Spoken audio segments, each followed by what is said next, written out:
Assalomu alaykum hurmatli obunachilar, sizlar bilan Toza havo sanatoriyasi. Bugun mana shu sanatoriyada yotib davolanayotgan amaki bilan suhbat olib boramiz. Qanaqa o'zgarishlar, fikrlari haqida. Assalomu alaykum. Assalomu alaykum qizim. Yaxshimisiz? Rahmat, charchamasdan. Yaxshi, o'zingiz yaxshimisiz? Zo'r. Men Shahrixondan Namajon Rahmatjon bo'laman. 63 yoshdaman. Oyog'im og'rib, uyushib, muzlab qolyapti. Unga turli xil maslahat tutdik, boshqa qildik, foyda bermadi. Undan keyin ishga boshladi, ishi qatib qolishni boshladi. Unda ham uzillarga tushdik, boshqa qildik, tomograflarga tushdik, boshqa bo'ldi. Hech rezultat bo'lmadi. Keyin allergический nima bo'lib qolib, bunaqa yo'tal, tinmasdan yo'tal, balg'am keldi. Shu yonimizda shu sanatoriya bor ekan, bilmas ekanmiz, tavsiya qilishdi bizga toza havo. Shu marhamat yo'lida deyishdi. Men kelganimga hozir endi 3 kun bo'lgan bo'lsa, 3 kundan beri mana turli xil massajlarni olyapmiz, sandallarga tushyapmiz. Anaqa nimalar berishyapti, ingalyatsiyalar berishyapti. Xudoga shukr, ayollarda o'zgarish hozirchalik yaxshi. Lessiyadan chiqib tusholmayapman, chiqib tushib turibman.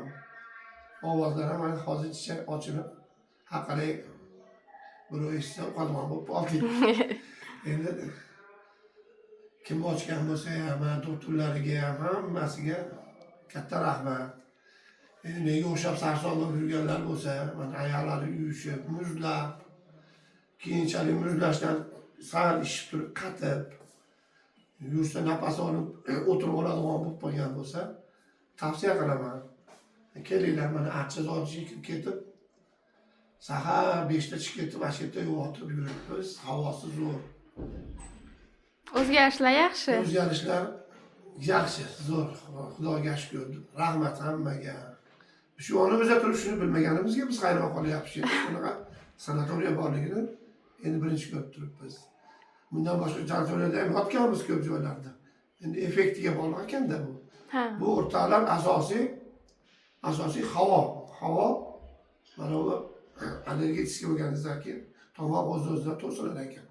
Shu archalarni nimalari bilan tomoqni nafas olib sahar 2dan hozir menga aytish bo'yicha kechqurun 2dan 4gacha eng asosiy shirin havosi bo'lar ekan. Shu paytda chiqib shu archani oldida tursangiz, yotsangiz, o'zgarish juda katta bo'lar ekan. Keyin shu archani atrofidagi mana bu bitta doktor aytib qoldi, men aspada yuruvdim. Aspada yurmay ekan, mana bu archa ichiga tushib, mana o'tlar ichida yursangiz, tepadagi archani nimasi pastga uradi, pastdan havo tepaga uradi. Juda shuni foydasi katta. Deyishyapti, 3 kundan beri shuni qilyapman o'rtoqlar. Xudoga shukr. Hozircha shikoyat yo'q. Hammalaringizga tavsiya beraman.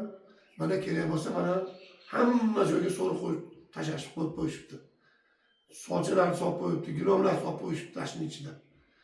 Bola chaqalaringiz bilan, nevaralaringiz bilan kelib, mana shu yerda somonlar bor ekan.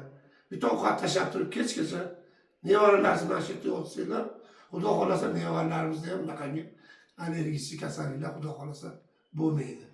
Sharoitlari yaxshi ekan. Sharoitlari 3 mahal ovqatlari zo'r.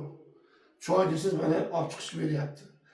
Yo'q, men pastga tusholmayman desangiz, chiqib mana shu yerda o'zida hamma yo'lda berishyapti. Shamlarni ham shu yerda o'zida beryapti. Bonkalarni ham shu yerga qo'yishyapti. Ko'tarib olib chiqib, shu yerda qilishni iloji bor narsani, agar men qiynalaman pastga tushgan desangiz, olib chiqib qilishyapti. Endi uni ko'tarib bo'lmaydigan katta apparaturalar bor ekan. Endi unaqa olib chiqib olmaysiz. Endi shularga tushasiz, endi iloji yo'q. Qisqasi, ochganlarga ham rahmat, doktorlarga ham rahmat. Mana shu yerda xizmat qilishyapti. Hammasi bola chaqasini olib havasini ko'rishsin. Nima yaxshi niyatlarda qilgan bo'lsa, yaxshi niyatlarni ko'rishsin. Hammamiz sog' salomat bo'lib, hojilarga, katta hojilarga borib kelishni nasib qilsin.